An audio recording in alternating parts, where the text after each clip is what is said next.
പത്തനംതിട്ട ആറന്മുള പാർത്ഥസാരഥി ക്ഷേത്രത്തിൽ ദേവസ്വം വകുപ്പ് മന്ത്രി ആചാര ലംഘനം നടത്തിയതായ ആരോപണം. ക്ഷേത്രം തന്ത്രിയാണ് VN വാസുവിനെതിരെ രംഗത്തെത്തിയത്. അഷ്ടമി രോഹിണി ദിവസം ദേവന് നിവേദിക്കും മുന്നേ മന്ത്രിക്ക് ഭക്ഷണം നൽകിയത് ആചാര ലംഘനമാണെന്നും പരിഹാരക്രിയ ചെയ്യണമെന്നുമാണ് തന്ത്രിയുടെ വാദം. ഭക്തരെ തെറ്റിദ്ധരിപ്പിക്കാനാണ് ശ്രമമെന്ന് CPM പത്തനംതിട്ട ജില്ലാ കമ്മിറ്റി ആരോപിച്ചു.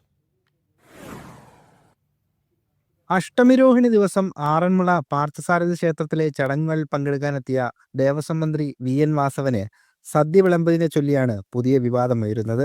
ക്ഷേത്ര ആചാരപ്രകാരം ദേവന് നിവേദ്യം സമർപ്പിച്ച ശേഷം മാത്രമാണ് മറ്റുള്ളവർക്ക് സദ്യ വിളമ്പുന്നത്. എന്നാൽ അന്നേ ദിവസം നിവേദ്യ സമർപ്പണത്തിന് മുൻപ് മന്ത്രി സദ്യ കഴിച്ചു. ഇത് ചൂണ്ടിക്കാട്ടിയാണ് ക്ഷേത്രം തന്ത്രിയുടെ വിമർശനം.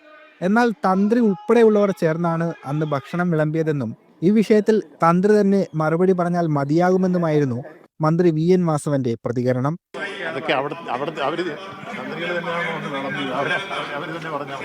ആചാര ലംഘനത്തിന് പരിഹാരമായി ക്ഷേത്രവുമായി ബന്ധപ്പെട്ടവർ ദേവന് മുന്നിൽ ഉരുളി വെച്ച് എണ്ണപ്പണം സമർപ്പിക്കണമെന്നും ഇത്തരം അബദ്ധം ഇനി ആവർത്തിക്കില്ലെന്ന് സത്യം ചെയ്യണമെന്നും തന്ത്രി പറയുന്നു.